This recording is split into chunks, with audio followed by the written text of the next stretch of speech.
Welcome friends to episode number 4 of our Rajasthan 2025 series. In this episode, I would be covering our visit to Kumbhalgarh Fort. After covering Ranakpur Jain Temple, our next destination on day 4 was Kumbhalgarh.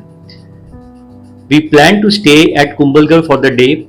The distance from Ranakpur to Kumbhalgarh is around 50 kilometers via State Highway 32 and it's a beautiful, serene and pleasant drive.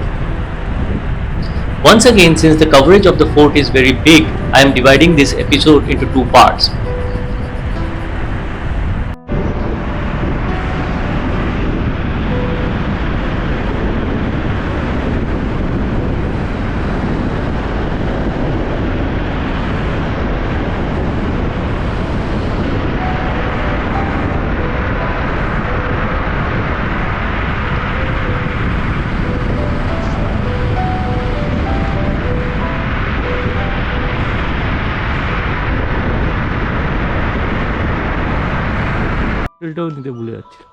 At Kumbhalgarh, we checked into Hotel Hamirgarh Palace, which is situated on the outskirts of Kumbhalgarh, where a little bit of construction is going on. Although the palace is at the outskirts of the city, it's a very nice hotel where one can think of staying.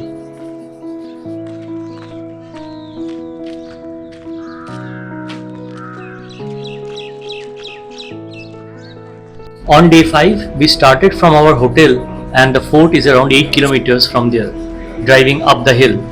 On way we had our wonderful breakfast and then we proceeded towards our destination.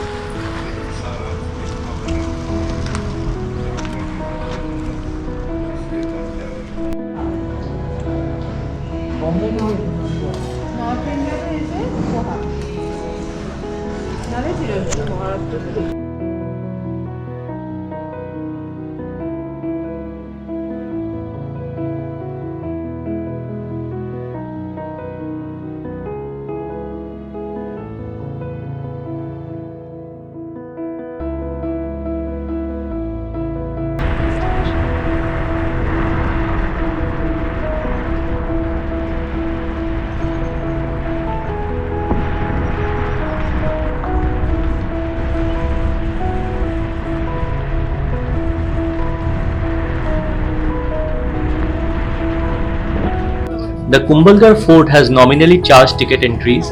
After parking our vehicle, we got our tickets and proceeded towards the fort.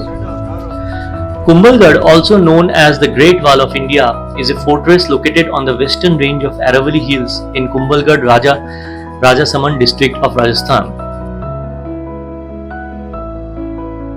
The Kumbhalgarh Fort, known for possessing the world's second largest wall after the Great Wall of China, is a UNESCO World Heritage Site. It is nestled 84 kilometers north of Udaipur amidst the beauty of wilderness.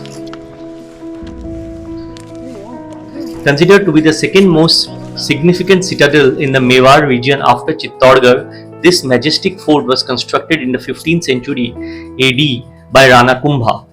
The fort has an impressive 36 kilometers perimeter. The walls of the fort can accommodate 8 horses riding abreast at once.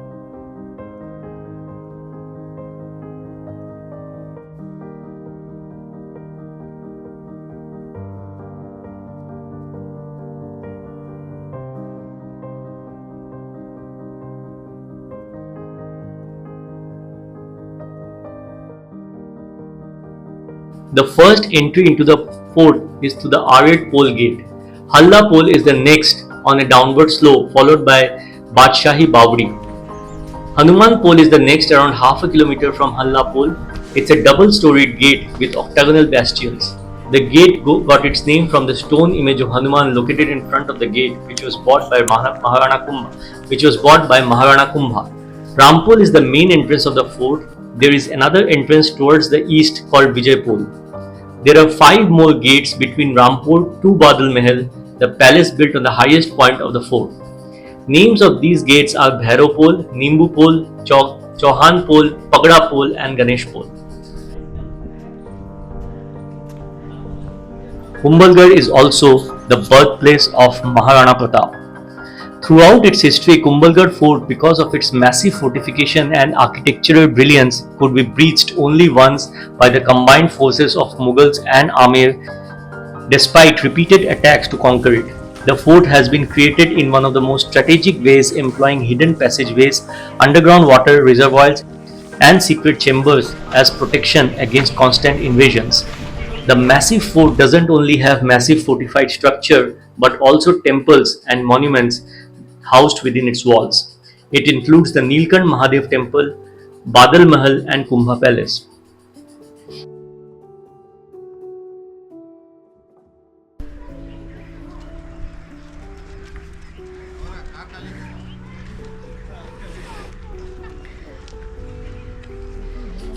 There are many legends associated with the fort. After Vikramaditya was brutally assassinated and his throne usurped by Banbir, the Uday of Mewar sought refuge there. This episode underscores the fort's vital role as a protector of royalty during turbulent times, while its design adds further depth, which is often attributed to Mandan, an architect known for serving Rana Kumbha's court in Chittorgarh.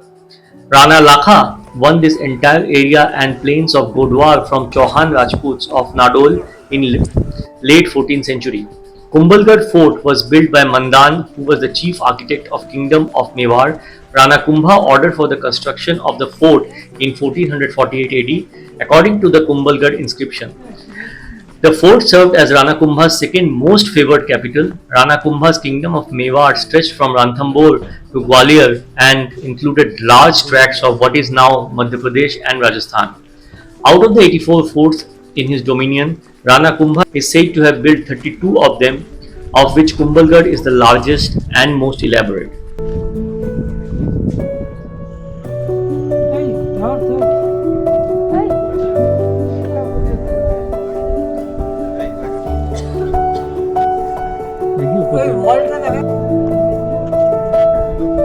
আচ্ছা দেখতে উপরে এখান থেকে দেখলে উপরে আসতে হবে।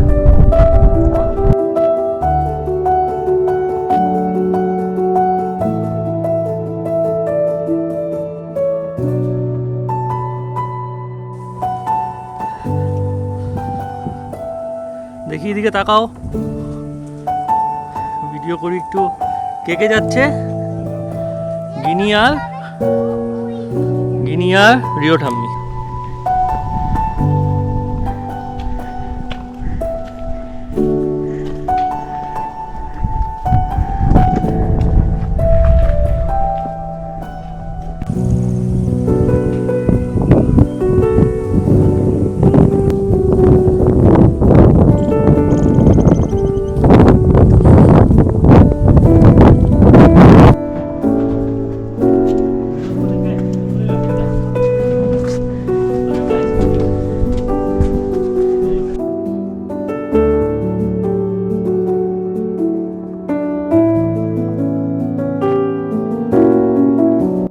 The first attack on the fort was on 1457 by Ahmad Shah II, but it went futile.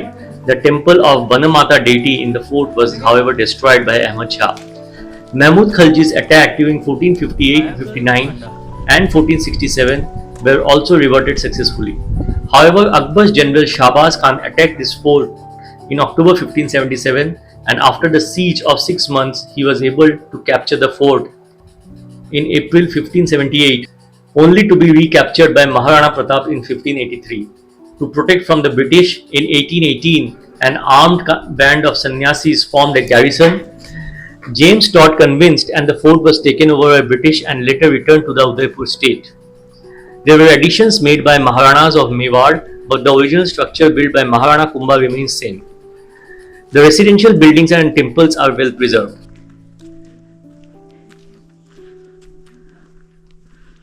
Every sunset, there are events like the nightly light and sound show illuminating the fort's long and fascinating history in a mesmerizing spectacle. The fort is known for celebrations like Mewar Festival, Shivratri Festival, or the Kumbhalgarh Festival, offering an extraordinary and immersive experience as you explore the depths of this historical treasure.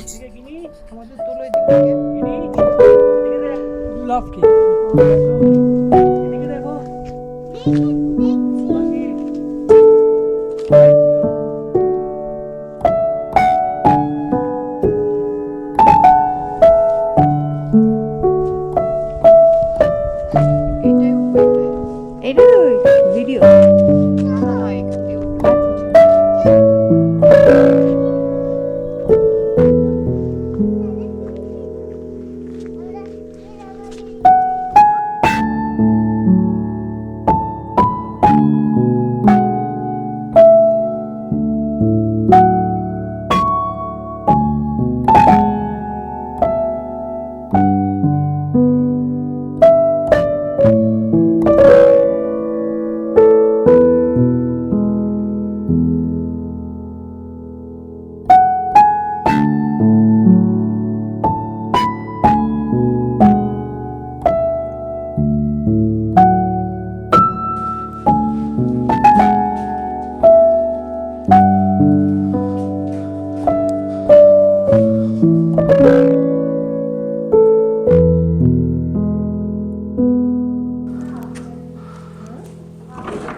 Architecturally, Mandan's ingenious plan continues to mesmerize visitors within its hidden defenses and strategic placement and was documented in Raja Vallabh. The Kumbhalgarh fort offers visitors the chance to immerse themselves in India's rich heritage and see its inhabitants thrive through Kumbhalgarh's resilience and refuge. These two tales continue to move people to date. Built on a hilltop around 1100 meters above sea level on the Aravalli range, the fort of Kumbhalgarh walls has perimeter walls that extend 36 kilometers, making it among the longest walls in the world. The frontal walls are 4.5 meters.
Kumbhalgarh has 7 fortified gateways. There are over 360 temples within the fort, both Jain and Hindu temples. From the palace top, it is possible to see kilometers into the Aravalli range. As one climbs up the hill, the entire fortification through the 34-kilometer long wall becomes visible. Also visible are the mesmerizing structures which include temples, small places and garrisons. The most beautiful the most beautiful view of the entire area occurs on the top, from where almost the entire fort along with the fortified area is visible.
So friends, with this I come to the end of part 1. I hope you did enjoy this part. Please don't miss part 2. Till then, take care of yourself and bye for now.